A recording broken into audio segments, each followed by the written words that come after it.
Saudara dan saudariku yang kekasih, Salam, selamat berjumpa dengan Forum Katekismus, tempat belajar firman Tuhan berdasarkan Alkitab dengan menggunakan buku Katekismus Gereja Kerasulan Baru.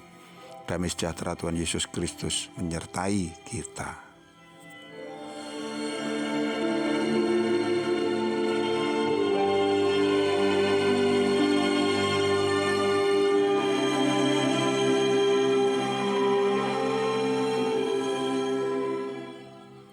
Saudaraku, kita sampai pada soal 172.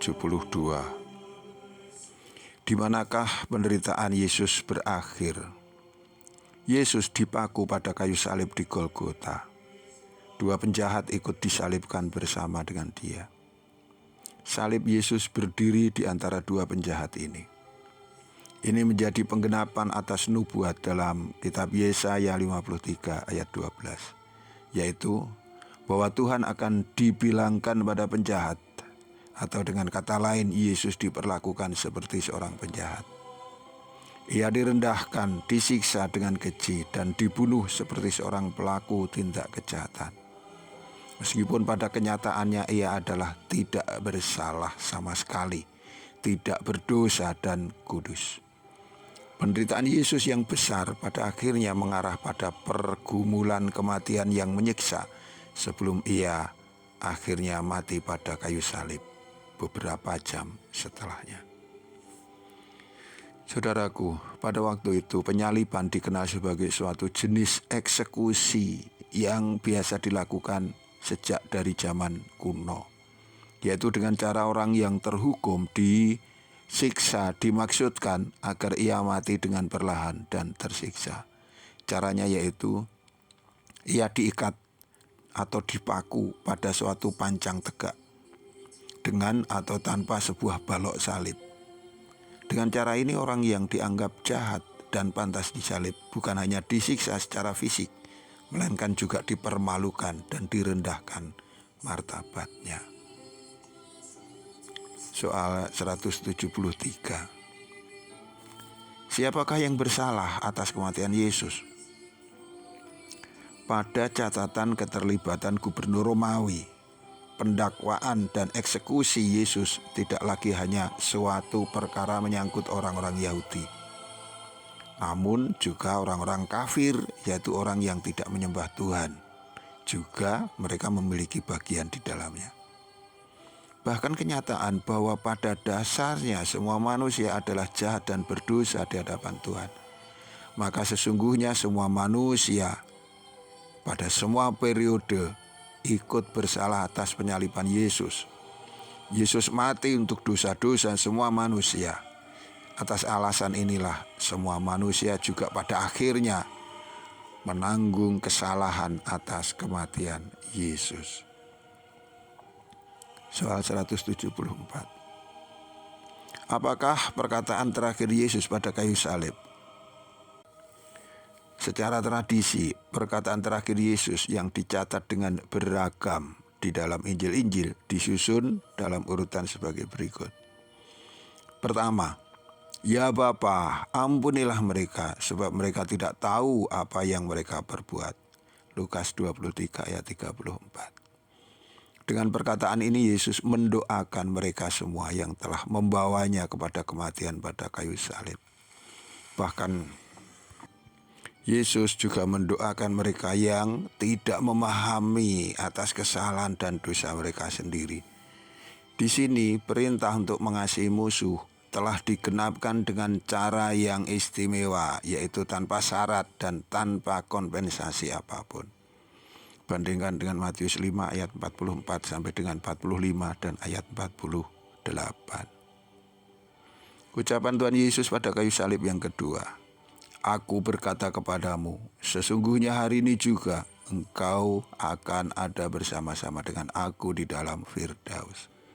Lukas 23 ayat 43. Di sini Yesus menyampaikan kata-kata kepada penjahat yang telah menyesali perbuatannya dan memohon kemurahan kepadanya. Penjahat ini mengakui Yesus sebagai juru selamat.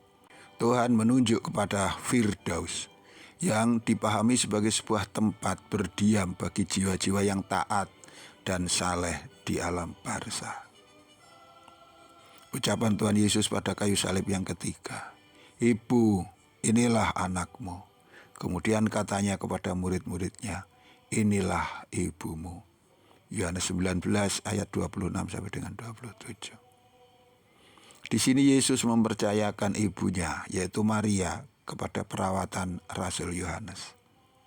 Hal ini menunjukkan kasih dan perhatian Yesus yang istimewa, di mana dalam keadaan yang menderita, Yesus masih memperhatikan kebutuhan orang lain, bahkan di saat kebutuhannya sendiri tidak tersediakan. Juga di sini menjadi jelas alasan mengapa Maria dalam tradisi Kristen diinterpretasikan sebagai sebuah simbol gereja. Pernyataan Yesus ini mengisyaratkan bahwa sejak saat itu gereja dititipkan perawatannya kepada jawatan rasul.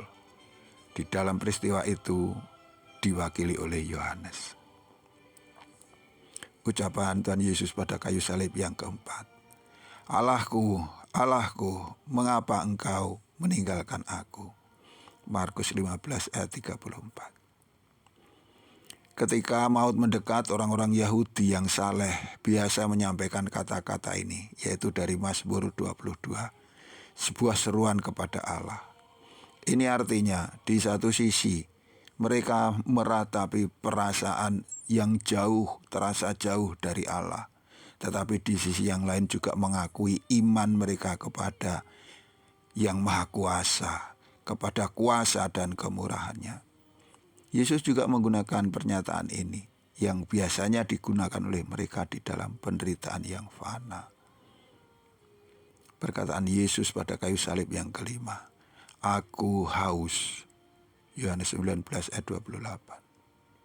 Yesus dalam keadaannya yang sekarat, ia merasa haus, dan oleh karena itu meminta sesuatu untuk diminum. Perkataan ini menjadi penggenapan atas nubuat yang tertulis di dalam kitab Mazmur 69 ayat 22 yang demikian.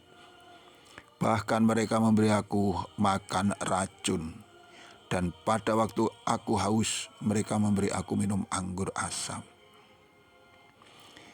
Pernyataan ini ditafsirkan sebagai bahwa Yesus harus minum cawan penderitaan dalam keseluruhannya. Dengan kata lain, bahwa ia harus menderita sampai akhir. Ucapan Tuhan Yesus pada kayu salib yang keenam, "Sudah selesai." Yohanes 19 ayat 30. Perkataan Yesus ini dinyatakan sekitar jam ke-9, yang adalah waktu awal sore. Yesus telah mempersembahkan kurban untuk kelepasan umat manusia. Ucapan Tuhan Yesus pada kayu salib yang ke-7, "Ya Bapa, ke dalam tangan-Mu kuserahkan nyawaku." Lukas 23 ayat 46. Perkataan Yesus ini menegaskan bahwa di saat-saat kematian, Yesus Kristus sepenuhnya mengandalkan diri kepada Sang Bapa. Saudaraku yang kekasih, ketika kita menyimak perkataan Yesus pada kayu salib, ini tentu saja membuat kita kagum kepadanya. Ia yang ada dalam penderitaan yang hebat, tampil dengan mulia dan kudus. Tidak ada kata-kata yang tidak pantas yang keluar dari mulutnya. Bahkan dalam kepahitan, ia masih peduli dengan orang lain. Bukan hanya yang memiliki hubungan baik dengan dirinya, tetapi bahkan kepada mereka yang memusuhi dan yang telah mencelakakannya. Marilah sebagai pengikut Tuhan kita meneladani sikap ini.